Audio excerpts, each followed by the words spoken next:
action on the street today, huh, Willie? Yep. Oh, check out the German V8.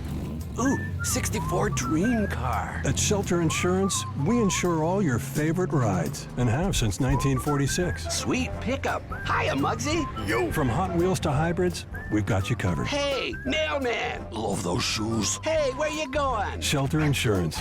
We're your shield. We're your shelter. Ask Agent Mark Manning about Shelter's auto insurance discounts.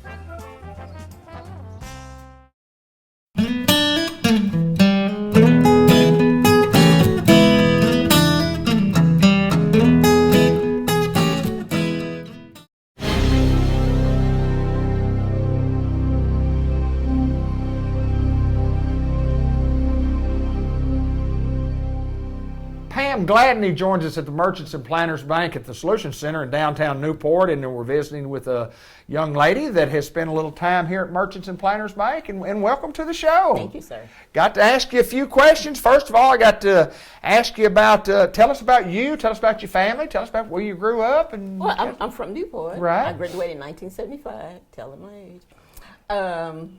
age. I'm just a hometown girl, you know, so I'm a mother of 4 daughters. There you go. You know, I'm a proud mother. I bet you are, aren't you? Yes, I am, and stuff. I'm a grandmother. Right. I have 8 grandboys and 3 granddaughters. Wow, good for you, good for you. I just love working. I love dealing with the community, you know, and stuff like that. I love working with people, you know, and stuff, you know. Pam, tell us how long you've been here, and then tell us how you got here in the very beginning. Okay. Well, I've been here since 1983. I've been here for 37 years. Wow. And stuff. I got divorced, and I was living in the state of Washington. And I knew that I needed help, you know, with my daughters. So I moved back here for free daycare because my mom and my grandmother and my aunt was here. And also the school system is awesome, you know, and stuff. And I came in, and Pat Davis interviewed me, and back then it was very hard to find somebody with banking experience. Sure. And I had, you know, previous banking experience and stuff. And I started in Proof. And some people don't know what Proof is. Proof is where all the work that the bank collects, it comes through us. And I'm the one that encodes your checks. I'm the one that makes your statement. I'm the one that makes sure that your loan payment. I mean, anything that goes with the bank, it goes through Proof. And then later on, we got our data processing center, and I worked in that until, you know, technology took over and everything, you know, went electronic, you know, and stuff. So I was very surprised that, like, in today's world, we don't use checks that much anymore. I know. So I had to learn, you go. the other way, you know, and stuff, you know, the other way. But me and Mr. Gowan came like 6 months apart, so I've been here ever since he's been here, and I'm gonna stay here as long as he stays. I love working for him. Jim, I met him when he was 14. Matter of fact, I was his boss at one time. Is that right? He worked back there with me, and I mean, he had to teach him the ropes. Regina used to be my supervisor. Me and her worked together for a while, but also we're best friends. And Absolutely. stuff. I love going to church. I just love just helping people, you know, and stuff. You know, having fun, being silly, you know, and stuff. Well, 37 years at one job, and I mean that tells a lot. Number one, about you, and that tells a lot about the people that you work for, and the people that in this community that you serve. And to talk a little bit about that. Well, I believe in loyalty, you know, and stuff, and I've been loyal to Merchant Planners Bank, and they've been very, you know, loyal and great to me, you know, and stuff. And also, it's just so great, you know, seeing people that you grew up with, different, you know, families that have been here for years and years, you know, the history, you know, and stuff of the banking, you know, and stuff. But I just love the atmosphere, you know. I love, you know, and our management staff, most of the people, they've been here way over 20 years. Absolutely, you know, and stuff. yeah. And that says a whole lot, you know, and stuff about a company, you know, and stuff. And I like that. A little story about me, some people might not know, I'm a cancer survivor. Is that right? Yes, and the bank was so good to me when I did my chemo and when I did my radiation treatment. I would go and Mr. Galvin, you know, and Jim and Stacy and Pat. I mean, with the whole team, they were just awesome. At the time, Fletcher King was my supervisor. He was really, really awesome. I would come in the morning and do the morning work because it's very important, you know, and stuff. And I would leave and go and do my cancer treatment, you know, and stuff. And, you know, and when I couldn't, you know, make it in, they was really, really awesome. And they always checked on me, you know, and stuff. And then when Welch, her and Regina are my best friends. Yeah, you know, and stuff. good And girls, was aren't awesome. they? Yes, they was awesome. Y'all make a pretty good trio. Oh, yes! Y'all make yes! a pretty good trio. Wow. Yeah. Yes. But, yeah, I mean, yeah. You know. And I know it's Merchants and Planners Bank work here, but I do want to kind of get off track just a little bit. Okay. You spent a little time at Walmart, and Yes, not many people know that. No, that's because I work in the background. I make their deposits. Right. And, you know, instead of account all the money, you know. And you started 6 months ago? 20 years. 20 years ago. 20 years ago. 20 years ago. I started that in 1993. Wow. Because, like I said, I got divorced, so you know my girls was very active in school. I had 2 cheerleaders, 1 in band. You know, being a single mom. You were a busy single mom. And then also, all my girls graduated as honor students here in Newport. Oh, my oldest great. daughter, she was homecoming queen. Yes. Yes, and I had 2. You know, well, both of them was in homecoming royalty. Shonda's was too, and I was just very proud of my daughters and. I want to, you know, make their life comfortable, and I want them to keep their grades up because I knew Mom couldn't afford, you know, $25,000 a year, so all of them got full scholarships. So I was very, Isn't that and great? they kept them, you know. And I my 3rd child, Cherie Gladney, she was the second person from Newport, Arkansas, went to Hot Springs.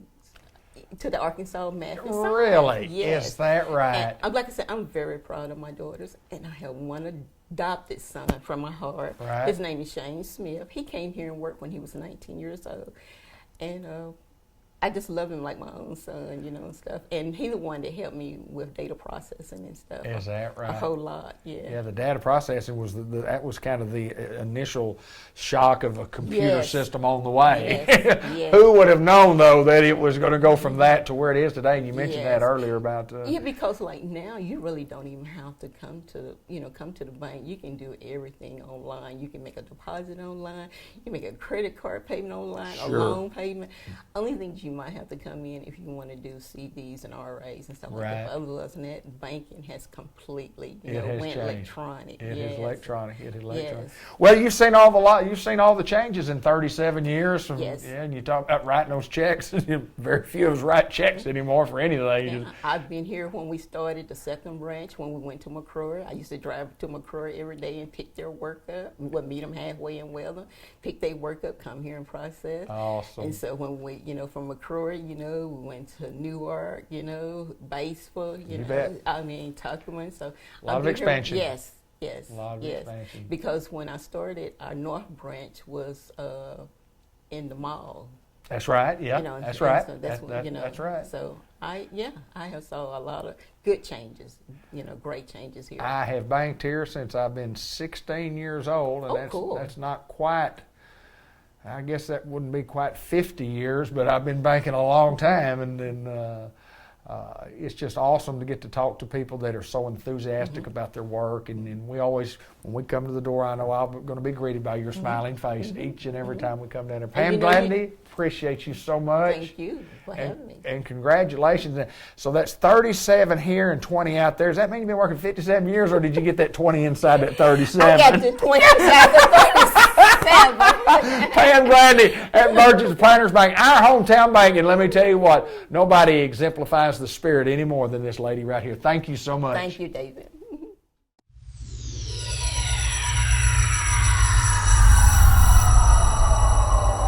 Well, another in a series of interviews with the CASA folks, and we're visiting with Amanda Parrish, who's the Executive Director of the 3rd Judicial District for CASA. And welcome. Good to see you. Thank you. Good to see you. First of all, we got to find out a little bit about you, and let's explain again what CASA is, and we'll talk a little bit more specifically about what you do as the Executive Director. Okay.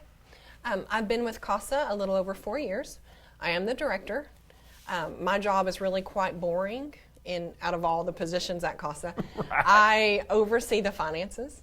I make sure that our budget is where it should be. I do all the grant paperwork. I make sure we're meeting all our standards, our Arkansas state CASA standards, our national CASA standards. That's my job, to make sure everything's running smoothly behind the scenes. Sure. And CASA itself, tell us what CASA is and what CASA does. CASA stands for Court Appointed Special Advocates. We advocate for children in the foster care system due to abuse or neglect. We visit with that child, we visit with the foster parents, we visit with DHS, social workers. We are unbiased. Our main purpose is the best interest of the child. That's what we do. I had several people that asked me that have watched this series of interviews, which have been fantastic, and we had some feedback from the community and have gotten a couple of volunteers. But we need more volunteers, and we're looking for volunteers, and we want to, first, a couple of things. If you have questions, you're welcome to ask them right here, and then Amanda will come back and we'll answer some of those questions for you if you have any questions. But something that I wanted to point out, we're not talking about kids who are in the court system. These are not kids who are in trouble. These are kids that just, for some unfortunate reason, need some help. Kind of explain that. Well, these kids, I mean, think about growing up as a child. Think about what you grow up with is your normal. Whether that's a good or bad environment, that's your normal. These kids are being taken out of their environments, away from their parents, who they love regardless of the choices those parents make. And they're scared. They have no idea, where's my mom, where's my dad, sometimes where's my brothers, where's my sisters. As CASA advocates, we come in and we say, hi, my name's Miss Amanda. My sole purpose here is to make sure you're doing okay. I know this time is scary. I know you're confused. But I want you to know I care about you, and we're going to figure things out. Well, and we'll talk about training here in just a little bit, but I think the one thing that we're missing in our county, our other counties have lots of volunteers, and for some reason here in Newport and Jackson County, we haven't gotten the influx of maybe we're not getting the information out there correctly. We know a lot of people are watching these videos and responding to the videos. We have a lot of views on videos, but we're not getting the questions to be asked, and there should be lots of questions, and people should go, that's something that I need to do. And you got to have a heart. You got to have a heart, and I said this before we got on the air. I can't remember anything in Newport, Arkansas, where there was a need that the folks in Newport, Arkansas and Jackson County didn't step up to the front and say, we're going to help make this thing work. We need their help. Right. We need their help. Yeah, and I'm a firm believer that if you're listening today, you're listening for a reason. And if you have that little wiggle in your heart that says, this might be something I would be interested in doing, but I'm just not sure, you guys can contact me. You can post on this Facebook, hey, I've got questions, Amanda. I would love to come back and answer those questions. I know sometimes when we mention the word foster care and court system that it can be scary. Sure. And that we automatically assume the worst situation. But you guys, I've been with CASA for 4 years, and I have witnessed some of the most precious moments of my life. Yesterday we had 2 wonderful adoptions that I wish we could share with you guys, the pictures of the kids, but they would have broke your heart. They were so precious. And getting to go home with their forever families. A lot of what we do is not public knowledge because they are minor kids, but the blessings you receive, it sounds selfish. Hey, I work for CASA, but guess what I get to see every day? And people in Newport are some of the best people I've ever met. Right. I feel like there's people out there that would be involved. They just don't know how, or they're just kind of on the fence about it. Sure. I encourage you to reach out to us. Let me answer your questions. I would love to do that.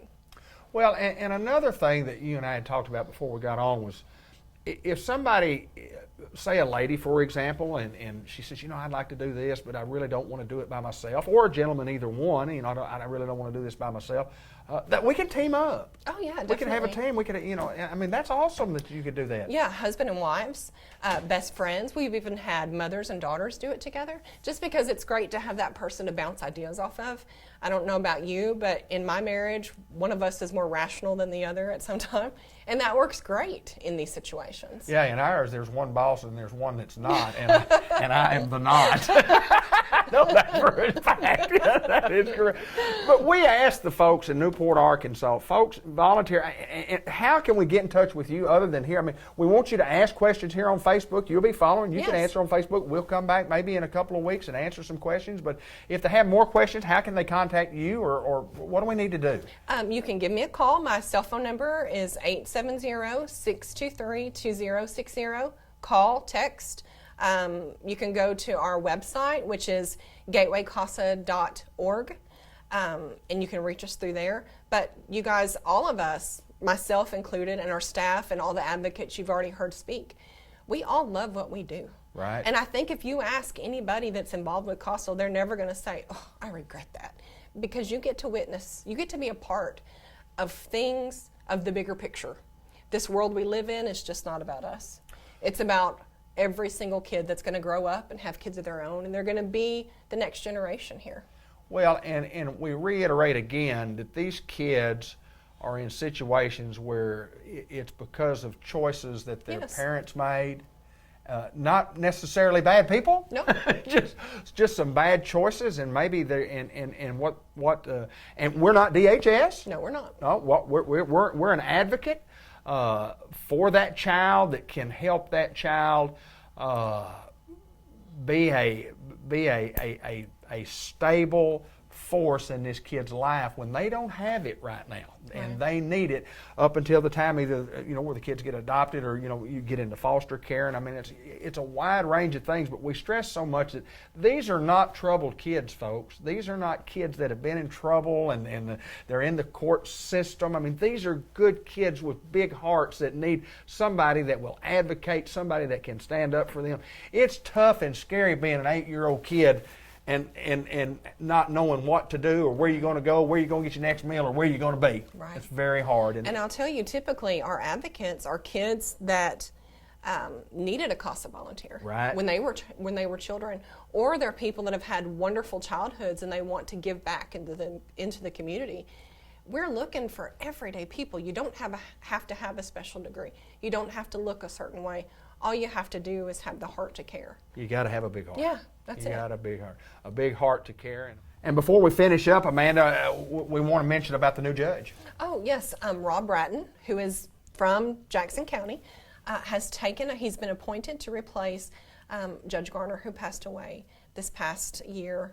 So he started last week in Lawrence County, and he's doing a great job. So you guys will be reporting to him. If I know some of you are thinking about advocating, and if you choose to make that decision, you'll be reporting to Judge Ratton. Well, and I think it's a big plus also for the folks in Jackson County. Rob's just a great guy and been in this community a long, long time, and a well-respected gentleman in the community, and a great judge too. Yes. And so, again, we pleaded the folks in Newport, Arkansas, we need your help. We want your help. It's not for me. It's not for you. If you love kids and you want to help, we need your help to volunteer for CASA. And again, the information is at the bottom of your screen. Thank you so much. Thank you so much for having me. Farmer's Tire Mart, where the rubber meets the road, and Marty Bain Brown joins us, and we're going to talk about why it's important, and it's a special time of year, and it's a great time to talk about being safe and want everybody to be happy because we have a holiday coming up. And yes, it's Valentine's Day coming up, and what better gift to give your sweetheart than the gift of safety and security on the road. People don't think about that a lot. They don't think that Valentine would be a good day to do that. But what better time to consider about buying a set of tires? If this is the person that you truly love, you want them to be safe. Let's get them some new tires. Let's make sure their car's tuned up. Let's just get them fixed up. Hey, at Farmers Tire Mart, we do a lot more than tires. We've always done more than tires. We have a service department that is literally second to none, and people come from all around, northeast, north central Arkansas to get their automobiles worked on. Talk about some of the things that we can do to fix and repair the automobile in the shop. Well, a lot of times, and I love when older ladies come in here and they'll say, well, it's making a thud noise. I love when they describe the noises their cars make. Right. Bruce is great at diagnosing these awesome. strange noises. He is awesome.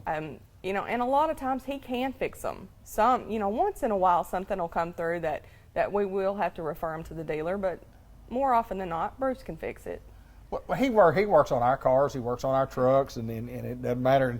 And let me tell you what, not just talking about the women, because a lot of times I have the thud or the clank or the Clunk. There's a clunk or there's a little ding, ding, ding going on, and can you tell me what that is? And then, but there's no doubt he's awesome at what he does. And you guys, you know, you talk about tires and getting tires. We ask you to come by, you look, you see, you price the tires. If we don't have those tires in stock, we can certainly get them. How long does it take us to get some tires? Typically, if the warehouse has them in stock, we can have them the next day. There you go. go. Monday through Thursday, we can have them next day. Fridays, it'll be on Monday. Okay, yeah, get them mounted, balanced, ready to go. And the Bain family has been here for many, many years, taking care of folks around this part of the country, and where the rubber meets the road's kind of been the philosophy. But that's exactly what happens right here. Now, I look at ATV tires, right here on the showroom floor. Tell us about all types of tires that we do. Well, we do four-wheeler, side-by-side tires, car tires, light truck tires, big truck tires. Yeah. I mean, if it's got tires, we can work on it. And we're coming up on a season when the farmer's about to get back into the field.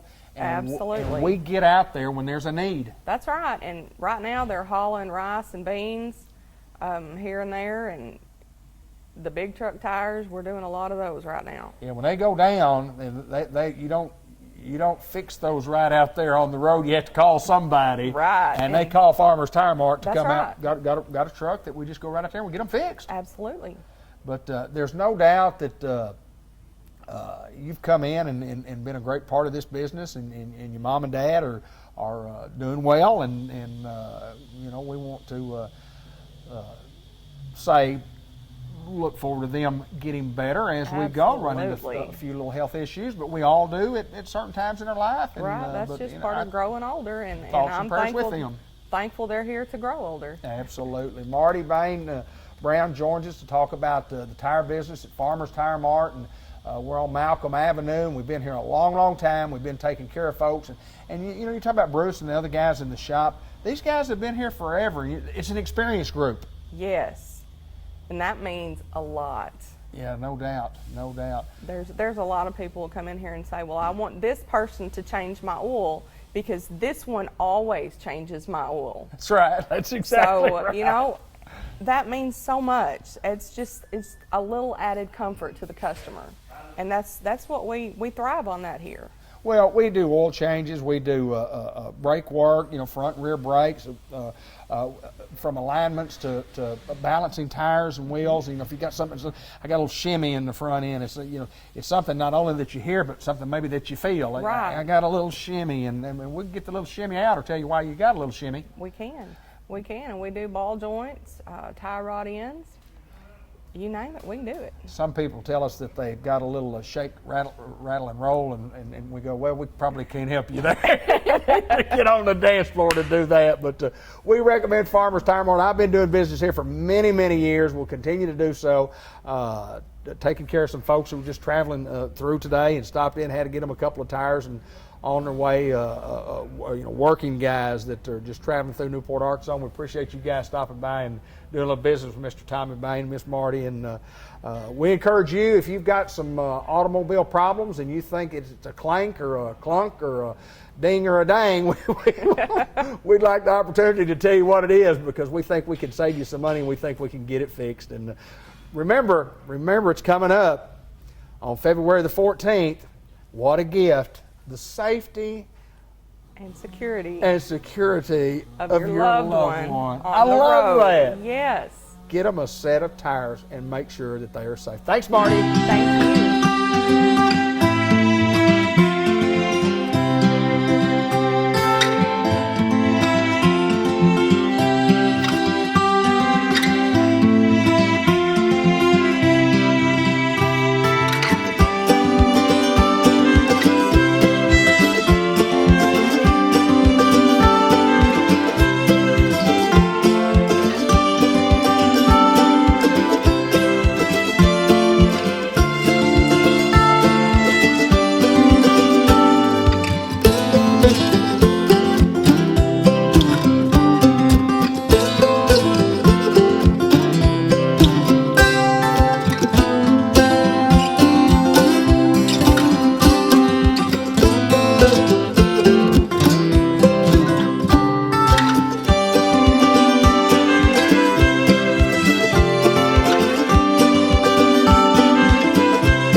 special guest today, White River Health System. We're filming in Newport at WRMC Medical Complex in Newport. But we have a special guest, Tammy Gavin. We have a daughter-in-law named Hannah Gavin Black, and we asked were we related, and obviously we're not. We're not. But we thought we were. It would have been nice. It would have. We could have had Christmas together. I know, we could have done that. Well, they just got married the 21st of December, but anyway, that's not why we're here today. Tell us a little bit about Tammy Gavin. Tell us a little bit about being at WRMC. Tell us a little bit about you before we get into talking about Wavelength. Okay. I am by training a registered nurse, graduated from Batesville High School, University of Central Arkansas in Conway, got my bachelor's in nursing. And at this go around, I've been at White River Medical Center 33 years this month. Wow. And had different roles as a clinical bedside nurse and then into management and administration. So that's who I am and that's my identity. Tell us a little bit about your family. My family. I have a husband, Peter, who works with Rich Realty, and then I have two children, Matt, who is an RN in the cath lab at White River, and then I have a daughter who's a pre-AP social studies teacher in El Dorado. Wow, So, El Dorado. El Dorado. Vice President of Outreach Services. Kind of explain to us what that is, and then we'll really get into the Wavelength part. Well, the biggest part of that title is Wavelength, so that'll be easy to get into, but I also have responsibility for clinics and some of our satellite clinics, and then also psychiatry, our behavioral health division, both inpatient and outpatient, and so those are services that we offer through our outreach programs so that we can get into communities where they may not have those services available. I have to be the first to admit I'd never heard the terminology wavelength, and it's kind of new to us at White River, and it's new to our audience. What is wavelength? Tell us a little bit about it, because it is it's an innovative way for us to be able to get medical attention. Yes, it is. Wavelength is actually our logo for telehealth, and telehealth is where you communicate and you see patients through audio-visual technology. And so you can be being seen at the Newport clinic and see our psychiatrist at Batesville, or you can be in the hospital at Batesville and see an infectious disease doctor in Little Rock who isn't on site, but through television they can be seen. We can do a complete physical exam, and I diagnose and treat that patient with the specialist they need at the time.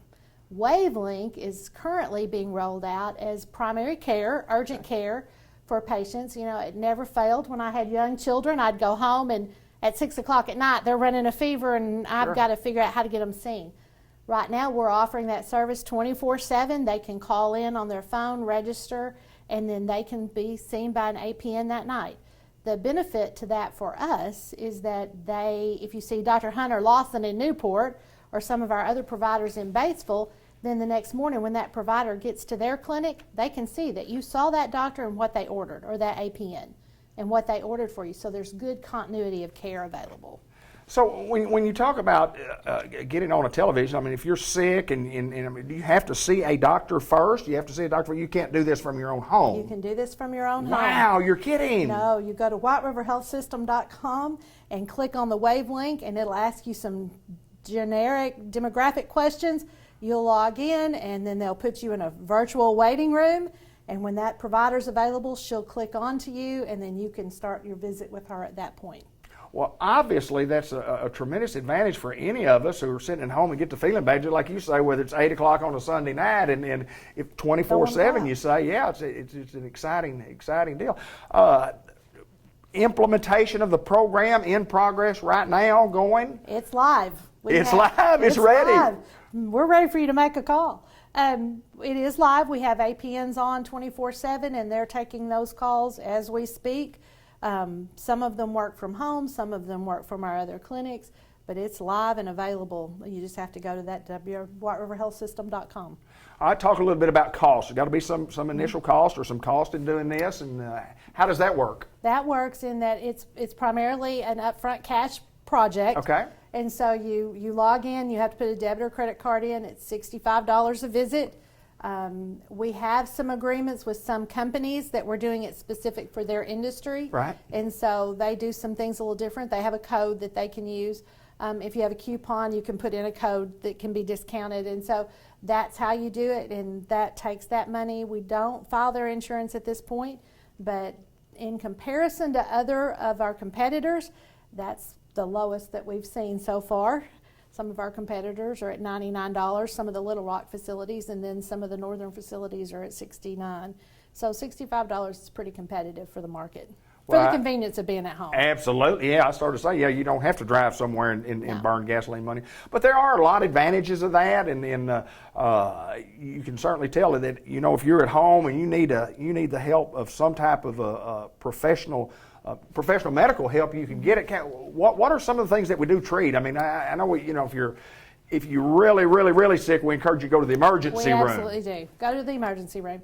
If you think you have a broken bone, you need to go to the emergency room, because we don't do labs and x-rays through telehealth. Okay. So if you've got a sore throat, if you've got a cough, allergies, urinary tract infections, if the child wakes up pulling at their ear, we can go ahead and start antibiotics. They'll need to be seen in follow-up to be sure that it's treated in probably 7 to 10 days. But those are the primary. If you've got a rash, you can take a picture of that rash. We can upload that to your medical record, and then you can be treated for that immediately. This is an awesome, awesome, awesome way to see the doctor. It's amazing, and you don't have to find a parking spot, drive in the rain. It's just very convenient. I was fixing to ask you some of the advantages of doing so, and just getting in a car and going. Mm-hmm. You don't feel good, and you don't feel like driving somewhere, and you don't want to have to get the inconvenience of somebody else to drive you there. But sure. Innovative for White River Health System, to say the least, and there's no doubt you guys are doing a good job with it. Oh, we have great providers. We have 6 nurse practitioners that are doing an amazing job, and they're all backed up by board certified physicians who they have to review their records, make sure the care is appropriate, and so the clinical quality that these young ladies are providing is excellent. Well, there's no doubt. 33 years, and you said you were there 1 year prior to that, 34 years, and the hospital opened when? 1976. And that calculates out to how long you've been there since it's been open? Just about. Just about.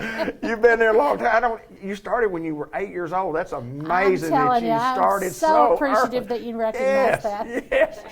8 years old and full-time work. And how'd that school go and at 8 years old and been working full-time too? Working together. It's been a great place to work. We have a great atmosphere.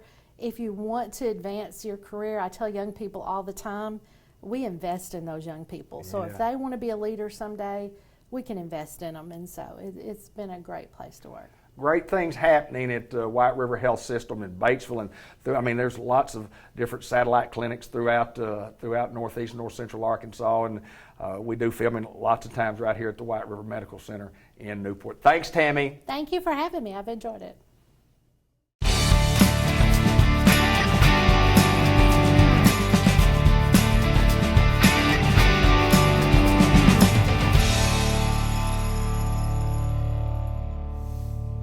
This is John Chadwell from the Newport Economic Development Commission, and he's the executive director down here, and he's also a member of the Ben Smith Super Bowl Hall of Fame, just recently selected. Recently inducted, the first Hall of Fame I've ever been inducted in. Probably the last one too, but I'll take it.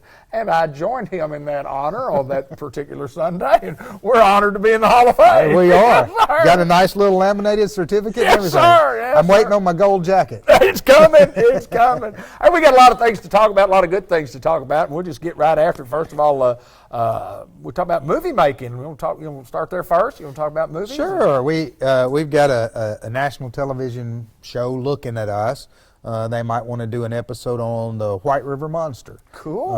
And it'd be a real neat thing. We can't say a whole lot about it, obviously, but it'd be a real neat thing for the community. It'd be a lot of publicity for Newport, Jacksonport, and the area. But they're really interested in finding people they can talk to ahead of time, sometime in the next week or so, who've seen the White River Monster or experienced the White River Monster, not the band, but the actual monster. I know We're talking about the monster. I know a lot of people experienced the band back in the day. That's right. But we need people who've seen the actual monster floating in the river, or experienced it, or who know anybody who has. They're also interested in anybody who has found like prehistoric fossils around this area. Okay. You know, the theory is that once all of Arkansas was pretty much under the ocean, and so anybody who's found fossils or knows fossils or knows paleontology or any of that kind of stuff. They're interested in that.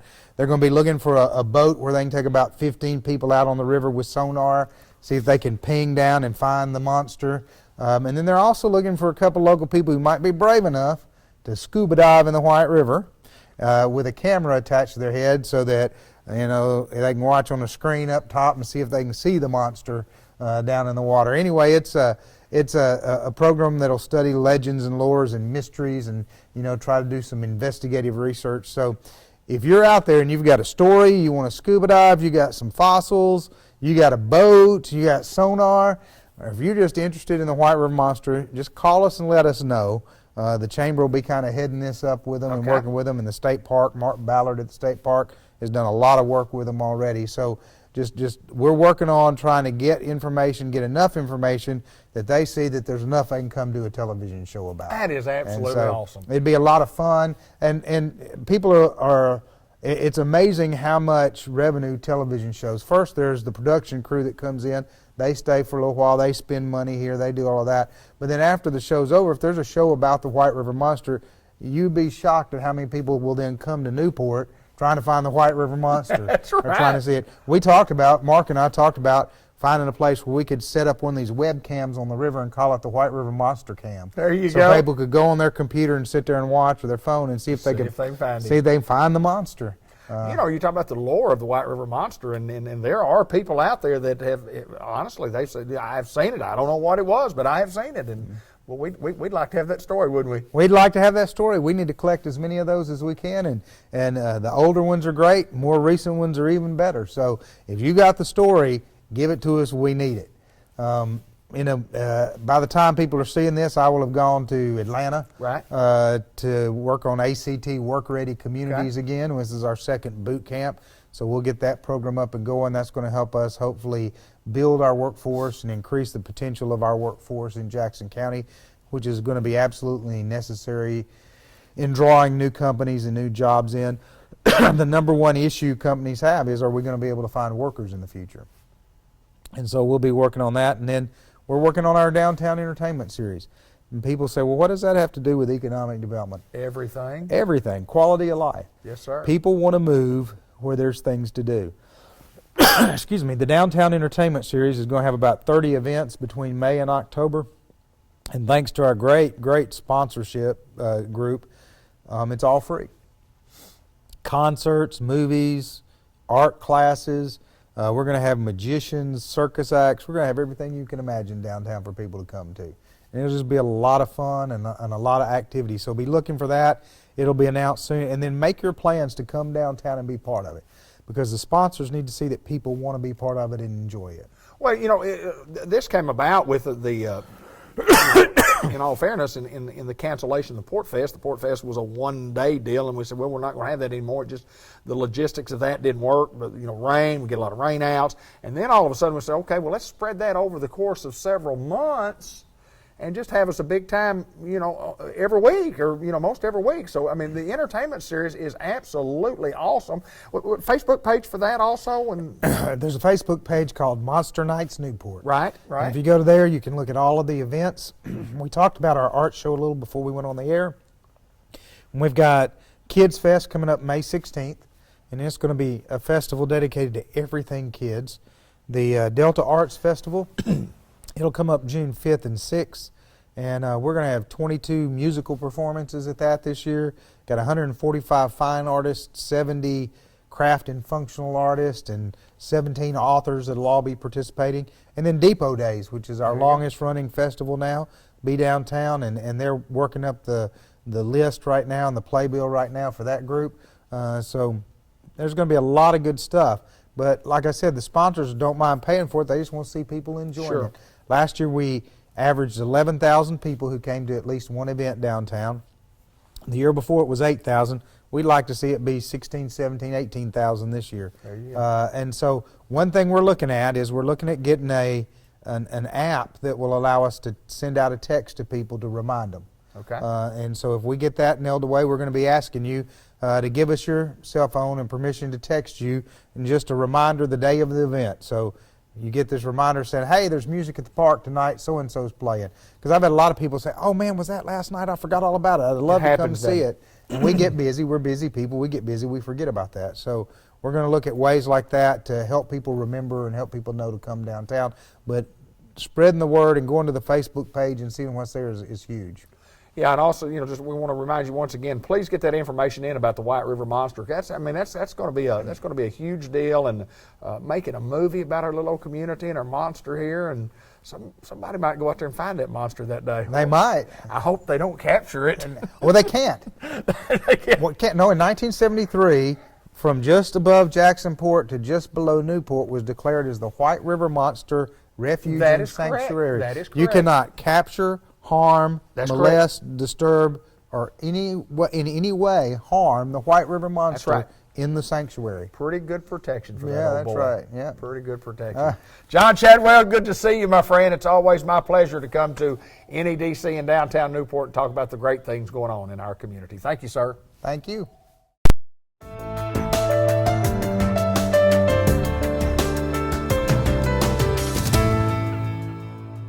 Customized Vision Care in the Village Mall with Dr. Gavin McDowell. David Black, always. Always David Black. Always David Black. always Gavin McDowell. Yes. Always right here. You know, on your television, on your computer, on your iPad, on your device. Any way we can find to invade your home, We're there. We're out there. Yes. We're out there. We're We in are the little box. out there. We're way out. We're way out with this program, I can assure you. We thought we would come up with an interesting topic today, and the one thing that I really thought would be fun to talk about is, as I got so old when I needed bifocal lenses, that we could talk about all of us old people and why we need bifocals and why some younger folks need bifocals. Or tell me about bifocals. Do people ask for bifocals anymore? I'm not so sure I like the way you're using we. We? You realize I'm sitting next to you. Yes, well, I mean, we is like me and my. No, that's what these are. Well, kind of what these are. And bifocals progressed into progressed nice into segue. a progressive Nice. lens. Did but, you plan that? Not really, but Well. I'm just good. Tell me about how that got started. I mean, bifocals are pretty cool. Bifocals, Yeah. well, okay. So bifocals were literally, by all accounts, invented by Benjamin Franklin. Right. And so what happened is when he got to the point where he couldn't see things up close anymore, because he traditionally wore glasses to see at a distance. When he couldn't use those to see up close anymore, he took his, what's the word I'm looking for? Innovative mind. There you go. And thought, if I had this pair of glasses and this pair of glasses put together, I could do everything I wanted to with one pair. So what he did, he took the lenses and cut them straight down the middle. Right. And basically pressed them together and put them into a frame and held them that way with a little groove in between. And so it was basically a line that went straight across, all the way across. Sure. And they still make those today. It's what's called an executive bifocal. Okay. And so obviously, above the top line, you can see at a distance. Below that line, you see up close. Now, a bifocal is just that. It's just like a bicycle, which has two wheels. Right. Bifocal has two focal points. Has two focals. So same way that he had made his, above the line, you see at a distance. Below the line, you see closer. Okay, it doesn't have to be reading. We actually develop, and for that matter, above the line does not have to be a distance. We have some patients we will put into bifocals, where above the line is their computer screen, and below the line is their paperwork. Really? Yeah. So for example, I see very well at a distance. I really need almost nothing to see at a distance. Okay. With. So if I would working a desk job all day long, that would be a viable option for me. I mean, it wouldn't hurt me one bit. And what's great about a bifocal is that it has that physical line. You have that visual cue. I know where I'm supposed to be looking. Right. Okay. Right. So now, from bifocals, obviously we're talking about the executive, where the line went all the way across. They have tried to change. They've changed that a little bit. And when they started developing lenses, they took a small lens, a small piece of another lens that had magnification to it. Basically, took a magnifying glass, cut the top off of it and basically glued it to the front of a pair of lenses. And that became what's called a flat top bifocal. Okay. So it's still that flat line. It just doesn't take up the entire lens. And also from that, we've developed trifocals, which is where that little segment is for your reading. Took a little sliver of a little bit less magnification and put it right on top of that. So then you have distance at the top. In the middle is your intermediate, like a computer screen. And below the bottom line is still the reading. So trifocal, like a tricycle. Do you do this? You actually see more people doing that with the lens like the type right, with the progressive. Absolutely. And all it is it's almost like an hourglass shape where there's just a little corridor, if you'll call it that. Like up here, I see at a distance. As I drop my eye lower into the lens, it gradually increases in power. And I've got a spot in here that I can see anything from, like I can see a comet to a fly on my nose. You know, it's just, I have that level of magnification somewhere in these lenses. I can do anything I want to. So when did the progressive lens come along? When did that? I mean, it has not been like not super recent, but in the whole grand scheme of things, like for when we were talking earlier with Benjamin Franklin invented bifocals, that was the mainstream for so very long. Right. And then we got into progressives. I'd say within the last 20 to 25 years. Yeah, okay. Somewhere in that ballpark. And the progressive lens, obviously, you can't tell. I can't look at your glasses. You can't tell. You can tell with the glasses on because it changes for you. Or if somebody could see 20/20 and they would put those on and they could see all of that. They could go through there, but you just don't see the lines. Exactly. Now there are some other types of bifocals, traditional bifocals that we can blend it in a little bit. Like one of the lab we use has a product called a sync lens, and all it is think the executive bifocal. However, it just kind of blends in as far as that transition goes, where it's a little more discreet. If it's a vanity thing, we can put you in some levels of bifocals in that manner. And we also have another product called a blended K, which has been around for quite a while. Imagine, if you will, as I was describing, the flat top bifocal where they take that small magnifying lens and lop the top off of it, have a flat top on it, and glue that on a lens. Instead of lopping that off, they just take that full round magnifying lens, put it on a lens, and then just kind of grind it in, so to speak, and blend it in where it's a little bit more discreet. Now, I'll be honest with you, there are situations where I have to put kids in bifocals. Okay. And I'm sure most everybody would agree with this statement that middle school and junior high kids suck, and they're going to find some way to make fun of somebody else. Right. Life's tough enough. Right. I don't want kids Okay. having to have a line in their glasses if I can help it. So we'll take that and get them a blended K, and that way it's very discreet. You almost have to really be staring at the glasses to find that there's a section in there. Well, I know it's amazing to think back and you think of, at my age or whatever, the older people that, I remember older people having bifocal lenses, and I always thought that was funny because it looked a lot thicker on the bottom, and you could see that, it wasn't discreet. I mean, it was a profound looking deal at the bottom of your glasses. It looked like maybe it had been super glued on there. Exactly. Now technology's gotten better. It's a lot better today. Cosmetically pleasing. But still do a lot of those. I mean, obviously the progressive lens, and when you're doing that, because we do read a computer. Oh yeah. It used to be we read the newspaper. You don't say that much anymore, do you? No. We're reading the newspaper. We read the computer. We don't actually read the computer. We read what's on the computer. Wouldn't you say? Would that be? I would not have said all that. No. You wouldn't have? No. Well, I would have. Yes. And another thing, fun. I was talking to you earlier about funny things we do with lenses, and I wanted to give you an example of. Okay. We are close to a power plant. So anyway, have had some patients who their job is to sit at a monitoring station, have stuff to see here and stuff to see way up here. Okay. So we'll do a double seg where we have the flat top bifocal down here and another one on the top. Really? Yeah. That's awesome. I could put one on the side if you wanted to, but I mean, it looked weird. And then you could kind of just look all kinds of different ways and move your head all that. That's just awesome stuff that you do here. How'd you learn how to do all this? Well, I took an online course along with my online karate class that I took and became an expert in it. Just a lot of YouTube videos is really all it is. Hey, you study those videos. Well, I'm a good optometrist because I'm a Google optometrist. Yes. I'm a good MD because I'm a Google MD, and I study it hard and know exactly what's wrong with my eyes. And then when I come in here, you tell me how wrong I am. I swear, I actually had this conversation yesterday with a patient. They came in and said, well, I know you're probably not going to like this, but I Googled and this is what I found out. So I've instated a new rule. Okay. If you Google and you say, this is what I have wrong with me, and you come in and that's what you have wrong with you, I'll consider waiving your copay. There you go. But if you're wrong, I'm doubling it. There you go. Don't bring the Google to me. That's right. Don't bring the Google in my store. Oh. No, sir.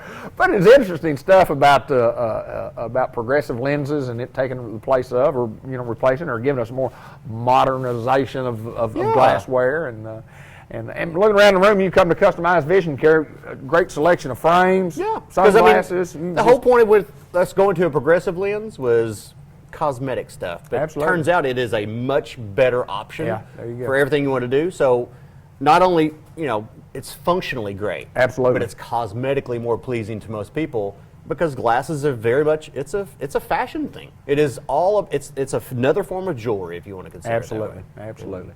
Well, that's good information to get from Customized Vision Care, the professional folks. And when it comes to eye care, and Dr. Gavin McDowell, been here for a lot of years, been doing this a long time, and if you need glasses, if you need contacts, a guaranteed contact success program, or you don't owe us a dime, and I recommend this guy.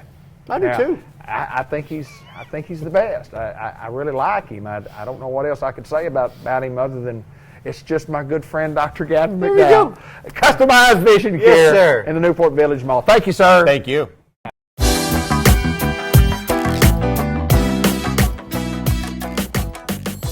Hello everybody, and welcome to the February edition of the Farmers Supply Association Agriculture Report. I'm Randy Klepechka, agronomist with Farmers Supply Association. Well, it's February, so that means next month is planting season. Hopefully we can get started planting some stuff next month.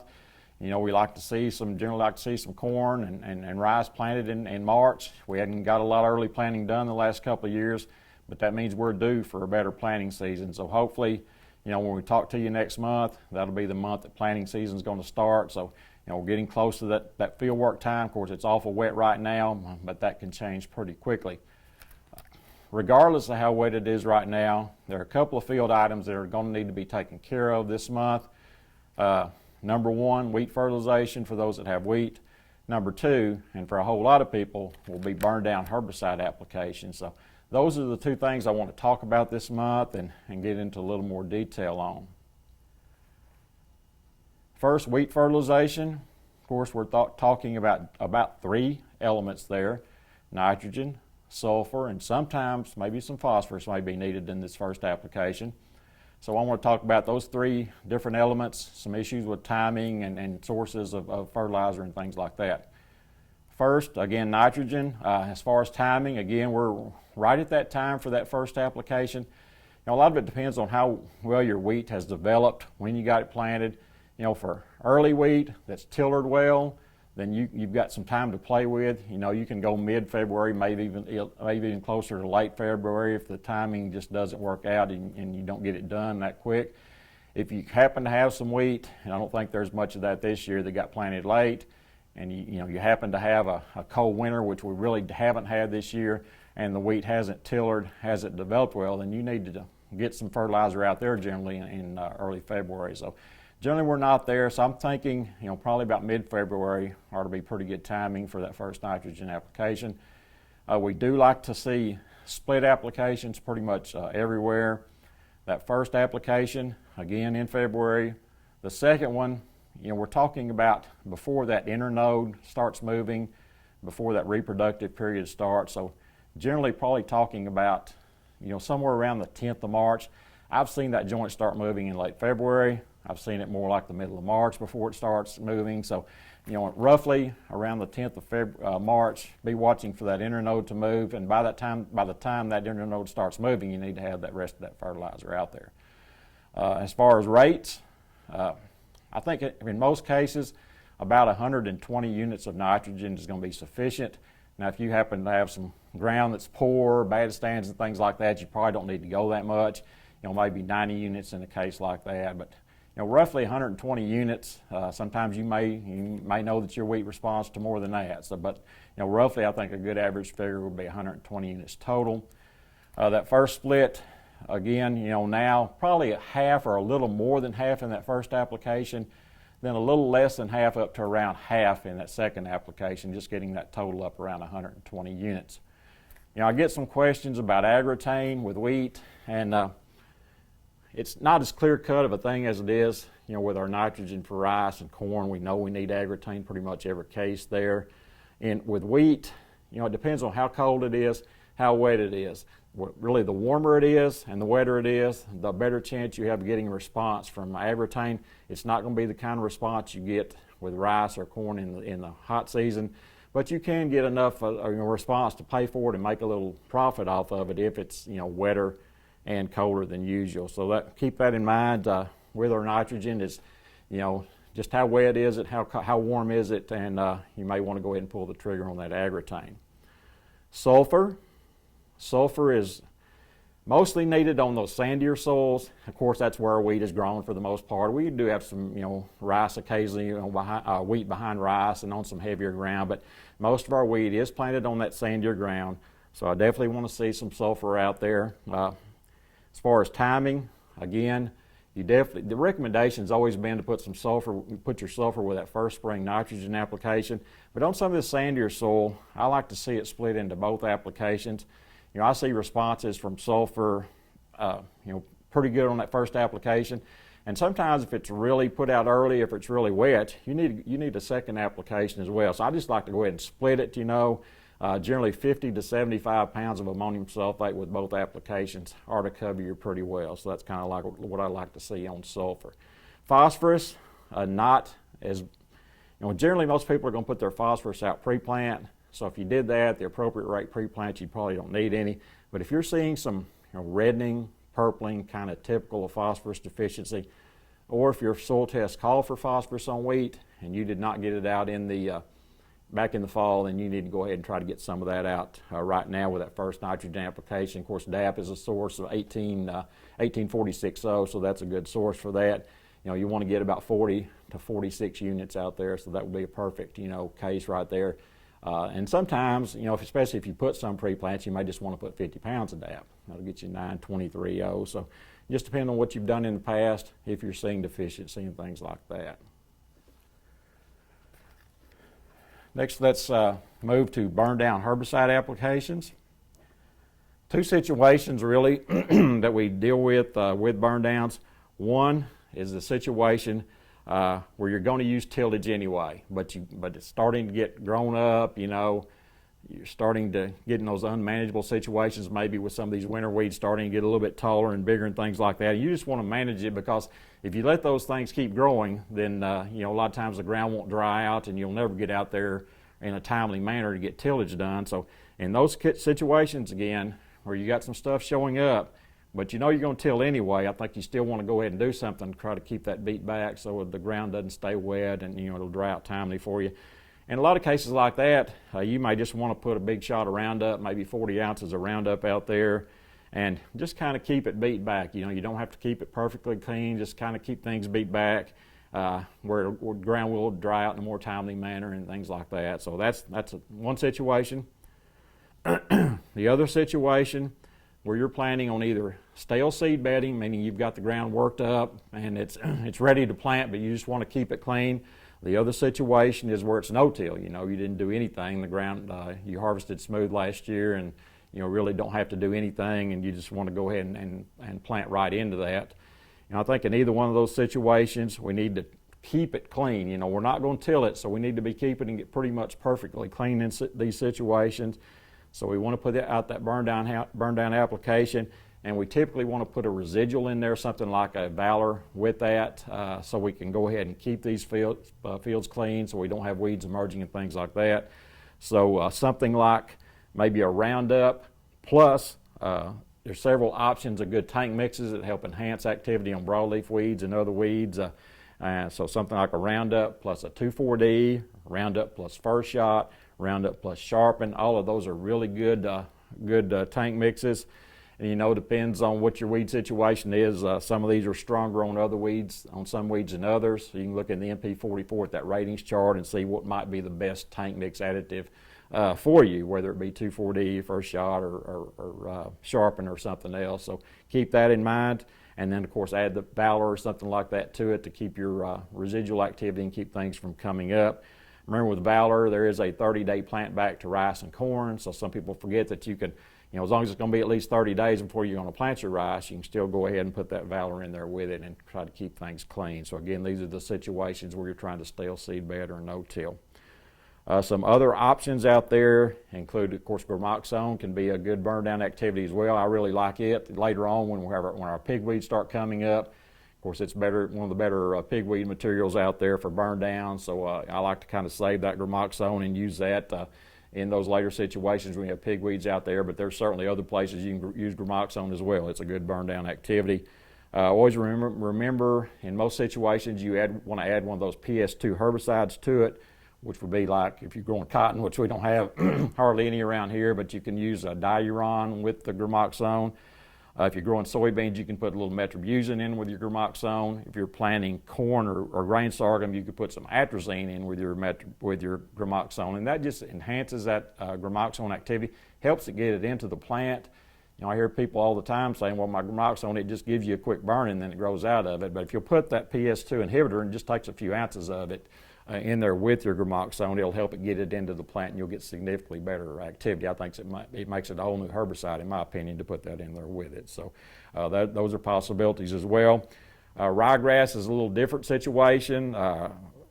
Clethodim or generic Select, are some of your better options right here. Remember that as one of your best choices for ryegrass. Also, Clethodim is generally good only on the smaller ryegrass. Once you get some bigger ryegrass, it's not as effective, so maybe something like a Gramoxone plus the PS2 inhibitor for the ryegrass situation as well. So a couple options right there for ryegrass, which just seems to get worse every year. Remember our plant backs when adding especially these tank mixes like the 2,4-D to the Roundup, to keep that in mind that there is plant backs on some of our crops behind that, so keep that in mind when you do those tank mixes. And also keep in mind temperatures. When we do these burn downs, we like to see that temperature, preferably highs at least in the 50s and lows above freezing for these burn downs to be effective. And I've seen them effective at lower temperatures, but they're usually very, very slow. So I really prefer that you wait and get those warmer temperatures and get some quicker activity with them. So again, that's wheat fertilization and burn down for the month of February, and hopefully we'll be back in March talking about some planting. This has been Randy Kopechka with the February edition of the Farmers Supply Association Agriculture Report.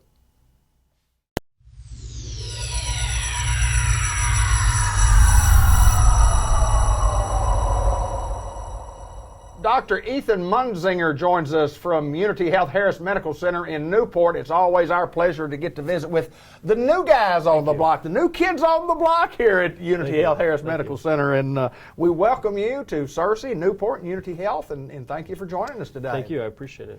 We've got to find out a little bit about you. Tell us a little bit about growing up. Tell us a little bit about family. Tell us a little bit about education and training. Great. Yeah. So I grew up in Southwest Missouri, Springfield, Missouri. And I attended college out in Virginia, College of William & Mary, and went back to University of Missouri for medical school. And then I did most of my medical training in Oklahoma City at University of Oklahoma Health Science Center. And that involved doing an internship, a residency, a general cardiology fellowship. That was 7 years total training. Wow. And then I did an interventional cardiology fellowship in Detroit at Detroit Medical Center. And then we moved here and live in Searcy. I have a practice there, and I'm starting now come here to Newport. My wife's actually from Arkansas. She grew up in Jonesboro. Oh, wow. And my in-laws live in central Arkansas down in Searcy and around Cabot. Sure. So and we're just very excited to be here. So. Cardiologist and vascular disease and is the expertise, and I always like to ask folks this: that people spend a lifetime getting prepared to get out here and do this. A large part of your younger adult life. Why cardiology for you? Why doctor? When along the way did you decide, man, I'd like to be a doctor, and then, boy, I'd like to be a cardiologist? How did it come about? Question. Yeah, that's a great question. It's one of those things I'm not sure you ever know. I think I really I loved critical care medicine, so patients who were very ill, very sick, and in that I really liked the anatomy and physiology of the cardiovascular system, and cardiology for me really checked all the boxes. I can take care of patients who are critically ill, forgive me, but on the verge of dying, and Sure. you can intervene and save a life. And then you can take care of patients who just have chronic conditions, and you can treat those and provide real relief, and patients do better. You can take care of patients with heart failure. You can improve the longevity of life and the quality of life. You can take care of patients with stable angina or chest pain, and help help the quality of life. And then I also have a real interest in peripheral vascular disease. I was going to ask you about that. Yeah. So these are patients who have blocked arteries, and they can have symptoms of pain in the leg with walking, or cramping sensation in the legs. Some patients experience heaviness or fatigue in the legs, and these result from the same blockages that occur in the arteries of the heart. Same blockages can occur in the arteries of the leg. And so we can offer different treatment modalities to help improve the quality of life for these patients. Sometimes patients will benefit from just a walking program. This is a supervised exercise program in combination with some medical therapy to help improve how far they can walk with less pain. Some patients will benefit from revascularization, meaning either opening blocked arteries or providing bypass type of procedures to improve blood flow in the legs. And then I also have an interest in patients with sores on their feet who are not healing, so lesions on the feet that are due to blocked arteries, and those patients won't benefit from walking programs. Those patients really need to see a doctor who specializes in treating, we call it critical limb ischemia, or wounds that are not healing on their legs. So I know when you say cardiologist, we all, the common people out here, we think, well, it's just your heart. It's your heart. Yeah. But it's much more than heart when you start talking about vascular disease and so on and so forth. More in depth is what you do, no doubt. Yeah, it's a really great point, because I think we say we're cardiologists, but actually we're cardiovascular disease specialists. Yeah. So the same risk factors that cause patients to develop heart disease are the same problems that lead them to develop blocked arteries in their legs, for example, or high blood pressure, or whatever the condition is. So we both treat the acute problem, so patients who are having heart attacks, and then I'd like to be involved in the treatment of preventing another heart attack, preventing heart disease or peripheral vascular disease from worsening, helping treat their diabetes and high blood pressure, helping patients quit smoking, etc. So as far as scheduling here at the Newport Family Medical Center or the clinic, and being here in Newport, how often are you here? How often will you be coming here? So right now we're starting off once or twice a month. Okay, and good. Our clinic will be on Wednesdays. Okay. And I've met quite a few of the physicians and providers here in town, and so they're going to be able to help arrange that. And if there's something that's needed more urgently, they can call me, and I can help triage whatever the patient might need. If they need more urgent care, then we can take care of them. If it's something that can wait for a clinic appointment, then we'll see them in clinic, no problem. So. Yeah, I remember one of the numbers that looked up, 501-279-9393. I think that may be the clinic itself. Number, yeah. So.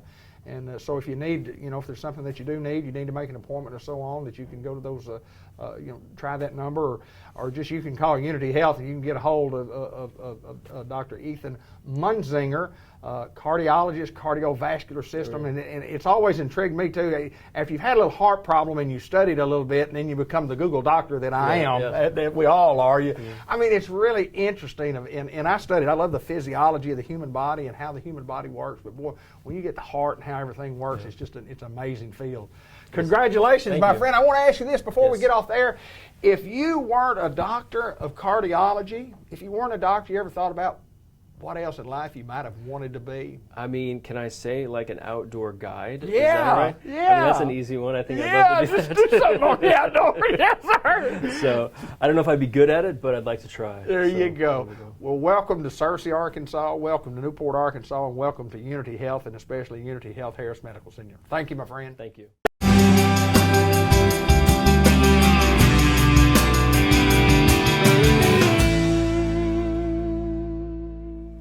St. Michael's Place, Pecan Street in Newport, and Jay Cox, Brian Perry join us, and we're going to find out a little bit about Brian here in just a little bit. But Jay, welcome back to the program, and I'll let you introduce Brian to us. Dave, it's good to be here today. Glad to have you out with us. And like he said, we are introducing Brian Perry with us today, and it's good to have him. The last few interviews, we've been spotlighting our medical providers Right. with us, and so we've just been kind of spotlighting different ones and interviewing them and finding out a little bit about what they do here and how they help us here at St. Michael's Place. We do a lot of different services here at St. Michael's Place, and because our residents here have different issues going on. A lot of them are medical. Of course, we are a skilled nursing facility, but we also deal with things like Alzheimer's and dementia and different types of medical diagnoses. And so, you know, we need more than just nursing.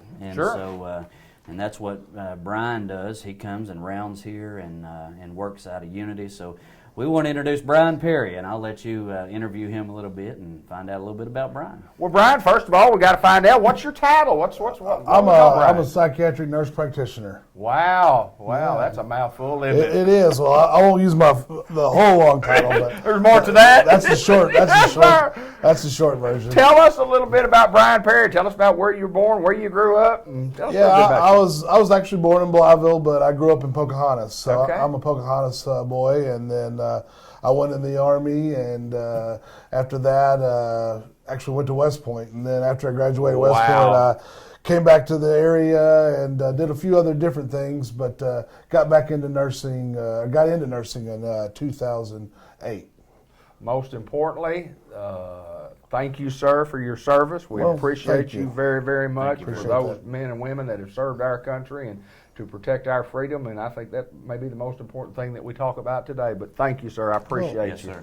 Thank Tell you. us a little bit about, when you talk about psychiatric, Mm-hmm. I mean, it's a wide range of stuff. Yeah. Tell us a little bit about what you do. Yeah, well, you know, I see pretty much all ages, not real small children, but young adults that are, you know, maybe in high school, that age group, all the way up to the patients here at St. Michael's. So, you know, pretty much all ages, and you know, basically, I just visit with the patients and talk to them and see, you know, what things are going on with them and the concerns they have. And then from there, you know, I come up with a plan with the patient and the family.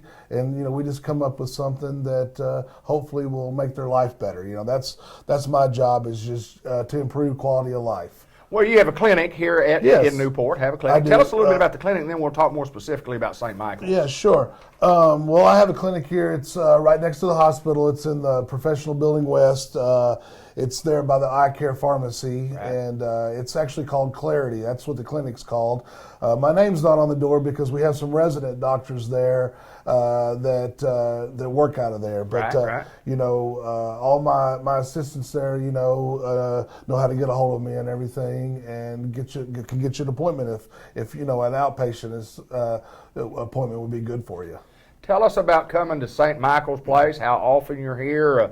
You know, you talk about you have a clinic, and you talk about small children all the way up to, you know, adults. And Well, not small children. Well, but- younger folks, Yes. excuse me, younger. And but this is kind of a different deal because of what you're dealing with from the psych end of it. Kind of talk about and, that. you know, I kind of fell in love with this area of psychiatry when I used to work in senior care, which is inpatient hospitalization in Pocahontas. I worked there for 5 years as an RN. So Right, yeah. that's how I got to deal with the older folks, and I just kind of fell in love with them. And and that's kind of, I used to work in Batesville too, so I worked over there at their geriatric psych inpatient unit. And so when I come over here, it just, was going to be a natural part of my business, and to have a chance to come work with these people again. So I come about once every couple weeks on Wednesdays, once every 2 weeks here to St. Michael's to see patients. What made a man growing up along the way? I mean, where was it? You said you did a couple of things and serving the country and going to West Point. Mm-hmm. Where along the way did you decide that maybe psychiatry might be something I'd be interested in? Well, I've always had a love for people, and I've always wanted to help people. And, I have, family members that have issues like probably we all do. And so from there, it just kind of grew. And then when I got into nursing, really I got into nursing to be a psychiatric nurse practitioner. That's what I wanted to do. And that's really all I've ever worked is in the psych field. So, I just kind of have a love for it. And, I just enjoy helping people. Well, there's no doubt it's a big field, and we mentioned being a broad field, and it definitely is. Yeah, and you come in, I guess you diagnose and try to get some prognosis, and then you get the plan, as you say, and a lot of times those plans could be, they could be wide open. They're fluid. They definitely move. The plan is not something set in stone. Right. But that's part of the the interest of it, and that's part of just getting to know the patient and visiting with them and the family and things, and coming up with something that's helpful to the patient and feasible to do. Well, and a lot of different types of psychiatric disease or disorders, and not all the same, not all just dementia, but dementia is a big deal here, dementia prevention, and you work in that aspect, and talk a little bit about that. Yeah, well, unfortunately, we do have in this population there is a lot of memory loss, and and unfortunately dementia and that type of thing. But I think it goes back to try. I try to minimize the medications really, right, and try to use more therapeutic approaches. Work with the nursing staff and the social workers to use more, and Jay and stuff to use more therapeutic approaches to the patient. But unfortunately, at times, medications are appropriate, and sometimes the benefits, of the medication outweigh the risk, and that's basically what I do. I'm a risk manager. I try to do what's the least amount of risk and gets the most benefits. So, that's I'm trying to just get the patient to live the best quality of life that they can. Sure, and without the side effects if they can. But that's basically what I do. Sounds like it's fun. Well, it's always a challenge. It's always a challenge, and there's always a new work to do, and there's always it's always presenting itself in different ways. So for that, it keeps me going. Well, I appreciate your time. And final question, we're going to have Jay to have the final thought. But I guess my final question to you, Brian, is since you've been here, and I know he hasn't been here long, but has Jay mentioned anything about going crappie fishing with him or anything? Has he well, he probably hasn't. He hasn't. He hasn't. That's what I thought. That's just what I thought. Well, we have crappie up in Randolph County too. I bet you do. Yeah, but he knows where the big ones are. And he won't tell anybody. I bet. He won't tell anybody. Well, there's not. We got small ones up there on 11 Point. So. Jay Cox, the final word at St. Michael's Place. Well, thanks, David, for throwing me under the bus there. But that's what friends do. But one of the things Brian said that really sticks out for me here at St. Michael's, and I've been here for a little while, is he talked about the quality of life. And even when Brian came in, I greeted him at the door this morning. He was talking about having a plan for one of our residents that he had been working on, outside, back at his office, and that's one of the things we appreciate about Brian is that he's not just going to just throw a medication on them. He's going to put some thought into it, and not only does he come around, on a schedule, but he's also an as-needed person that we can call on. So, if we have a situation come up, he'll also come, when we need him, and we appreciate that. But quality of life is something that we strive for here, and part of our philosophy here is that we want everybody, one, to keep their independence as long as they can, and you know, the medical side is a lot of cut and dry. You know, there's the guidelines that the nurses must follow. There's boundaries that they have to stay in, but you know, part of what Brian does, you know, there's not always a black and white. You kind of, like he said, there's therapeutic things to try and different avenues to try when it comes to psych, and quality of life is something that is very important to us, and part of our philosophy also is family involvement. And one thing we want the public to know is that here at St. Michael's we strive for family involvement, and family is very important.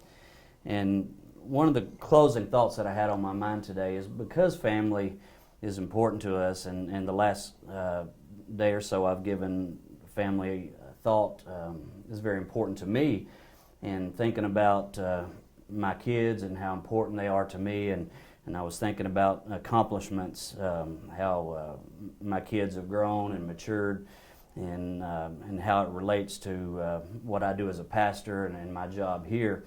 And normally David Black is running the interview, and I'm going to flip the script on him today because he has a son that has got a new accomplishment, and so today I want to interview David Black for a couple of minutes, and we have a new St. Louis Cardinal, and I'd like for him on camera to tell us a little bit about that. And well, Jay, I mean, obviously it's an awesome experience. Grant Black is signed with the St. Louis Cardinals organization, the affiliated team. He's not necessarily going to the St. Louis Cardinals, but he's signed with the organization, and it's with a lot of blessings and a lot of hard work and a lot of dedication, and overcoming injuries, from a knee injury to an elbow Tommy John surgery, and just a kid. He's a grown man now. He's 25, I guess, or he's 25 years old, and I was thinking 25 or 26. That's why I looked at Linda. But he's done the work. He's done all he could do. He's as prepared as he's ever going to be to get a chance to make a run. Yeah. And it is a great honor for him to be selected by the St. Louis Cardinals, because any one of those 30 teams could have selected him, and we're excited for him, thrilled to death.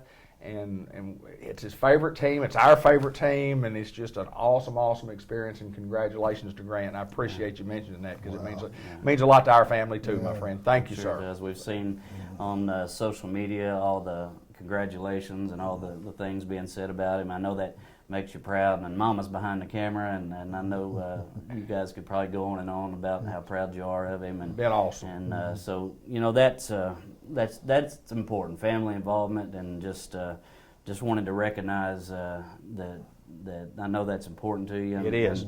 And so I wanted to be the one to interview you, and I could talk all day on it. I guarantee you. Give you a chance to say something important that's important to you, and so we are from a community, and watching Grant grow up and come along. We're proud of him.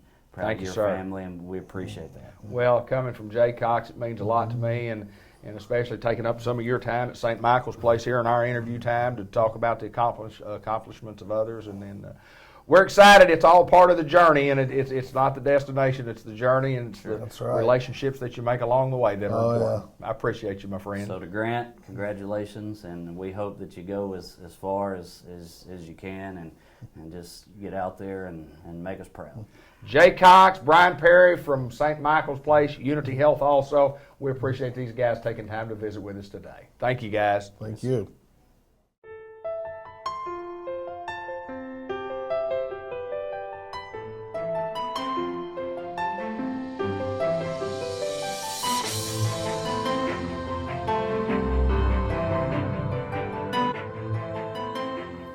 This book is about young Martin Luther King Jr. I Have a Dream. Martin Luther King Jr. was born in Atlanta, Georgia on January 15, 1929. His family called him ML. The King family spent a lot of time in church. Reverend King was the pastor of Ebenezer Baptist Church. Martin Luther loved to sit and listen to his father preach. Martin Luther loved sports too. He and his friends played football, baseball, and basketball. Martin Luther's mother told him that at one time Many black people in America were slaves. They had to work hard for white families and do whatever they were told. Now there are no more slaves, but some white people still treated blacks unfairly. You are just as good as anyone else, Martin Luther's mother told him, and don't you forget it. As Martin grew older, he learned that there were many bad laws that treated blacks unfairly. Black children and white children had to go to different schools. There were playgrounds, restaurants, and hotels where only white people could go. In stores, blacks had to stand in the back and wait until all the white customers had been helped first. These laws made Martin very sad. He wanted to do something to change them. So he studied very hard in school. He read all the time. Sometimes he spent his whole allowance on books. Can you believe that? Martin finished high school when he was only 15. Then he went to Morehouse College in Atlanta. While he was there, Martin decided he would be a minister, just like his father. Later, Martin went to school in Boston. We're recording some video at Newport Elementary School, and that's Shadeen Brown, who was a foster grandparent reading to one of the classes here at the Newport Elementary School on a day of celebration for Martin Luther King Jr. Day. And we filmed out here at the school, and the foster grandparents, many of those who read to the kids. Sheila Goff joins us from White River Area Agency on Aging. And first of all, tell us about the foster grant program and then grandparent program, I should say. And then tell us a little bit about the books. The foster grandparent program is a program that provides volunteers aged 55 and older to go into the schools and work one-on-one with children who have special needs. The special need could be a learning disability, but it also could be a child who's in foster care or living with a grandparent, or maybe they have a parent who is in prison. And these kids just need that little bit of extra love and support, and the foster grandparents provide that. They help them with their reading and classwork, and just give them a lot of love and support. Well, and we talked about this, that in Jackson County and in Newport Elementary School, and in the Tuckerman School District, Jackson County School District, we have a tremendous amount of volunteers. As a matter of fact, it's one of our counties that we do have in the 10-county area that White River Area Agency on Agency serves, that we're basically full up. We're full. Yes, we are. We certainly are. We've got 11 volunteers here at Newport Elementary, and then we have 8 at Tuckerman Elementary. Tell us a little bit about serving for Martin Luther King Day, and tell us a little bit about the books. Okay. Martin Luther King Day is considered now a day of service. They want it to be a day on instead of a day off. And so each year with the Corporation for National and Community Service, our program does service. It could be a food drive, or like this year, First Community Bank donated these books so that we could give them to the children, and the foster grandparents could read to them about Martin Luther King and what he has done for our country. Well, there's no doubt that Martin Luther King is a guy who changed America, a guy who stood up in the civil rights movement and said, look, we just want fairness. We just want fairness for the black population, and lost his life because of that. But there's no doubt a lasting hero within the historical records of the United States of America is Martin Luther King. And we've got everything covered here before we go and see the rest of the folks reading. Yes, I believe we do. Sheila Goff from White River Area Agency on Aging on Martin Luther King Celebration Day, and giving books to the Newport Elementary School. We've got a lot more of the foster grandparents reading to the kids at the Newport Elementary School.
What a great pleasure it is to come over to Newport High School and bring you the first community bank report, and brought to you each and every month right here in Newport, and talking about Newport schools. It's called the Greyhound Report, and we come over and cover some of the activities that are going on, some of the programs that are going on. This, our friend Colonel Eddie Jones, Newport High School graduate, 1970? 1970, there you go. And you said you've been here a few years. Junior ROTC, that's what we're going to talk about, Colonel. Our program is literally an outstanding program, and we think it is second to none. That's what we want to talk a little bit about today. Tell us a little bit about, first of all, let's talk about you and your career after graduating from Newport High School from there. Tell us about your career. Well, graduated in 70, went to West Point for 4 years, graduated from there, served about 10 years in 2 combat divisions. Then I went back to West Point and taught chemistry for 3 years. That was my best assignment, by the way. There you go. I could walk 2 blocks down from our house. We could go watch football games on Saturday. There you go. Yes, sir. University Nice. of Tennessee. Of course, they beat us pretty severely. But after that, after being an instructor at West Point, then I went into the Army R&D, which is fielding of equipment. The Army would buy tanks or radios, and I would be the Army scientist that would work with the contractors. So I got to do that for about 4 years. And then I went to Fort Belvoir and taught system engineering for 3 years. And old Bubba Parnell called me up there at Fort Belvoir and said, "We're going to have an opening this week. Would you be interested?" And I said, "Well, I'm not sure." Now, my mother called about 10 minutes later. You were interested? So I came and got the interview and left there 5 days later, retired, and came back here and started. What year was that? That was August of 1996. Wow, awesome. Isn't that something? It was pretty good when Bubba called, but it was probably more important when Mama called. Yeah, both. I'm sure there was some suggestion that she thought that you might need to come home. She said, "Come on home." I said, "We're coming." Well, how awesome that is for Newport, Arkansas, and really a storied history. And thank you, sir, for your service to our country. We appreciate that. I mean, everybody appreciates. Well, most all of us should appreciate. Everybody should, but to appreciate what you have done for our country and what you continue to do with this program that we have here at Newport. Let's talk about our program, Colonel, because I mean it's really second to none. I'll brag a little bit about the number of cadets that have joined the military. We have over 150 since I've been here that have left this program and gone into the military, mostly the Army. We've had 4 to go to West Point as cadets. One went to the Air Force Academy. Yeah. He retires a lieutenant colonel, but he went to the Air Force Academy. Every year, it amazes me that the 9th, 10th, and 11th graders come up and say, "I'm interested in the military." We don't have to recruit them. They come up and they'll ask, like Tyler's a good example. Absolutely. That's the main reason he came back, was to go into the military. We work with the recruiters, probably tell more kids they probably shouldn't go into the military for various reasons than we do go. We're not a recruiter. We're kind of an honest broker. There you go. Because we work for the high school. But every year we average between 5 and 7 that join the military. I've had a couple of cadets that had 3 combat tours that are still in the military. So that's how long I've been around here. And I didn't have those combat tours. So I've got cadets that had 3 combat tours. So that makes me proud, that part, that we're continuing to serve from Newport. My dad, of course, I'm a 3rd generation from Newport. James Eddie Simmons, you remember him? Absolutely. He had 3-star general. Yes, so sir. our city has a history of service into the military, and we can contribute to that from our JROTC program. Now, the Army pays half my salary, and Woody's also. Most of the equipment you see in this building is funded by the Army, so there's a financial benefit by having this program here that no other program can offer right here. The Army provides everything but the building. Right. In the school, Dub Mullins, we can thank him for the building. He's Military man. He was a POW in World War II. Yes, sir. And before he left, he ensured we had this building, and we're one of the few in Arkansas. There's 30 programs that are Army. We're one of the few that have a building like this. Most of them don't have that, and we can thank the school district for that. I always say that the 24 years I've been doing this here, I've never had superintendent tell me one time no. Everything we requested has always been provided. Now, on the other hand, if they ask us to do something, I never say no. But it's worked out that, and many of the programs don't have that kind of support that we have from the principal and from the superintendent. So when I have the meetings with my other lieutenant colonels and sergeant majors, we'll talk about it. And we're very lucky to have Newport, to have the administration support that we've got, because it makes my job just very easy. Well, there's again, and we say this a lot, what an outstanding program it is. And you have to have leadership within the program. And Tyler, you know, we've got a couple of kids to be on here in a little bit, and we'll talk to him earlier. But anyway, he was talking about some leadership stuff. We'll see that interview in its entirety. But leadership starts at the top, and it starts at the top of this program right here. And it's good because of the leadership that we have. And it's good that we have leadership at the top of the school that allows the leadership in this program to do what you guys have to do to make this one of the best. And there's no doubt that it's an awesome program. We wanted to highlight the Junior ROTC program. And I mean, congratulations to you on what you guys do. And I still go back to the phone call from your mama. The phone call from your mama probably got you here. Yep. Colonel Eddie Jones, good to see you, my friend, as always, from one Greyhound to another. There you go. Thank you, sir. Well, the first community report here in Newport. We're at the Junior ROTC program over in Newport, and it's always an outstanding program that a lot of people ask about and might not know a lot about, but we wanted to highlight them this month and talk about the great things that are going on here. And Jimena Macias joins us, and we're going to talk a little bit about the rifle shooting, and we're going to talk a little bit about our program. First of all, welcome to the program. Thank you. I'm glad to be here. Jimena, listen, I've heard a lot of great things about you today. I've read a lot of great things about you from your rifle shooting expertise and your leadership qualities within this program. But we want to talk a little bit about Newport Junior ROTC. Tell us a little bit about this program and tell us why somebody might want to get involved in this program, because it is a good one for sure. Well, with this program, we have many teams, and this class teaches you how to have self-discipline. Well, you have to have a lot of self-discipline, no doubt, because I mean it's military oriented, and you have two of the simply the best, and you know, Colonel Eddie Jones and the First Sergeant Woody Daniel, who've been here for many years, that teach you guys along the way. And if you were talking to somebody younger than you right now, what would you recommend them about getting into ROTC? Why should they get into ROTC? I would say the rifle team. Yeah, you have a kind of a special reason of why you wanted to do that, and kind of explain to the folks why you wanted to become part of the rifle team here. Well, my sister used to shoot, and she got a school record, and I just wanted to beat her at it, and I did that. And you did that. All right, well, tell me exactly how you get a school record. What is the school record? What's the scoring? And what was her scoring, and what was your score? Well, you go to competition. Yeah, we go to competitions, and my sister's score was a 577.7. And then later on, Erica Sweeney had beat her score.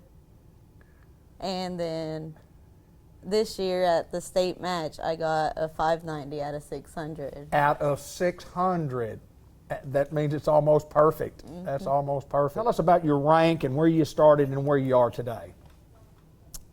Well, when I first got into this program, I was a private, and then as the years went, they ranked me up and higher. And then my senior year, for the first semester, I was battalion commander. Okay.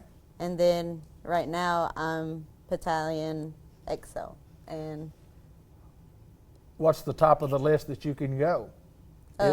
Battalion commander. So you're at the top of the Junior ROTC program right here in Newport, Arkansas. Yes, sir. I want you to pick up this rifle. I want you to pick up this thing and tell me a little bit about, first of all, how much does it weigh, and kind of explain how you would shoot this particular piece in competition. Okay. Well, this is a FWB, Model 800, and it weighs 10.8 pounds, and it shoots 600 feet per second. And y'all shoot in what different positions do you shoot in competition? There's 3 positions. There's prone when you're laying down. Right. There's standing, and there's kneeling. Wow. So, and you use this particular gun in all 3 of those? Yes, sir. That is a good looking gun. And we were talking a little bit earlier when visiting with Colonel Jones and said that's not one that you take hunting with you. No, it's a not. competition type rifle. I know you're excited on that school record, especially to beat your sister's record. Yeah, and the state champion, no doubt about it. The highest score in the state of Arkansas during the state championship competition, correct? Yes, sir. That is awesome. What are you going to do after high school? I'm going to go to college at ASUN. Yes. And get my basics there, and I'm not sure on what I want to do yet. Okay, that's fantastic. Well, congratulations. I think it's been an awesome career for you here at the Newport you. Junior ROTC program. You know, I get to talk about Graham football players all the time, and Tyler Johnson being one of those. And don't recognize the guys a lot because I notice them in those uniforms, but when I get to see a young man and another JROTC member, Tyler Johnson, Newport Greyhound, Tyler Johnson, Junior ROTC at Newport, and welcome. Good to see you again. Good to see you. Let's talk a little bit, Tyler, about this program. It's a real good program. It's one of the best in the state of Arkansas. Tell us about what made you want to join. How did you come about the idea that this is the program for me? Well, really, I always planned on becoming a JROTC cadet because I have aspirations of going to the military. Okay. But as I joined my first year, it was more than just military. It was academics. It was leadership. It was anything that you wanted to be better in. Also with football, because we did a lot of PT my first year. So it really opened my mind up to there's even more things than just the military football and all that stuff that we're limited to knowing about. It opened my mind up to more. Well, I mean, there's no doubt that it's very important, and it's not for everybody. No, sir. It's for those people that want yes, to sir. do this, and you got to have a special want. And it's great that Newport, Arkansas, has a special need for folks like you that want to enter into the military and get a head start. And yes, sir. Kind of talk about your years. Let's talk about your rank first of all. Talk about your rank. I am a S4 captain, and basically I just do a lot of paperwork. Is that right? It's logistics. Somebody's got to do the paperwork, don't they? Somebody's got to do the paperwork. Well, you mentioned Colonel Eddie Jones before the interview, and you talked about some of the things that he brings to help you. And talk a little bit about that as far as the academic end of it. Colonel is really good at helping people with math and science because that's what he's taught so many years. Right. So that's his expertise, and if you have a lack in it and you want to exceed, you need to go to Colonel Jones. He can help. That's where you go to, basically. He can help, Gabe. Yes. He can help. He can help. Well, I got to ask you this, and then kind of compare the two, and you kind of mentioned them, simultaneously. Football, athletics, military, JROTC. I mean, a lot of similarities. A lot. Really, the camaraderie. That's one of them. It's just we got to do stuff together. We have to, because if not, then what's the point of being here together? Because we're all here. And the work ethic and exceeding, and this all plays into military and football. Leadership, and the leadership role plays a lot into it for me because while I'm over there, I'm with guys I've been with day in, day out, years now. And here I'm with a lot of younger guys that I might not know, and ladies, of course, that I might not know, but I'm still learning how to lead those people. There you go. So it really helps me to do what I want to do and be good at what I want to be good at. Yeah, I mean, and no doubt. I mean, I would consider something like that a crossover because there's a lot of guys that are a lot of guys and girls who are in this program that are not in that other program that we're talking about. But we wanted to showcase what we do well here at Newport High School and let the folks know that. I mean, this is an awesome program. The JROTC program started when I was in high school back in the '70s. Yes, sir. And it has continued to grow, and it gotten better and better and better, and lots of different competitions that you have throughout the course of the year. And Yes, you guys get after it, and you compete on a state level in most everything you do. We got to. We Absolutely. have to. Tyler Johnson, we appreciate you taking time to join us. And again, congratulations to you in Imena. We talked to her about her and her rifle, her shooting skills, and it's Yes, just sir. been an awesome day. So, and I ask you the final question right here. I guess if you're looking out there and you're talking to young kids, what's the number one thing that you would encourage them to join junior ROTC? What would be the number one thing that you might say, this is why you need to do it? If you want to exceed in something in life, I believe you should join JROTC. If you want to exceed at anything, because it will teach you the discipline to do so. That's Tyler Johnson. He's at Newport Junior ROTC, and you can't say it any better than that.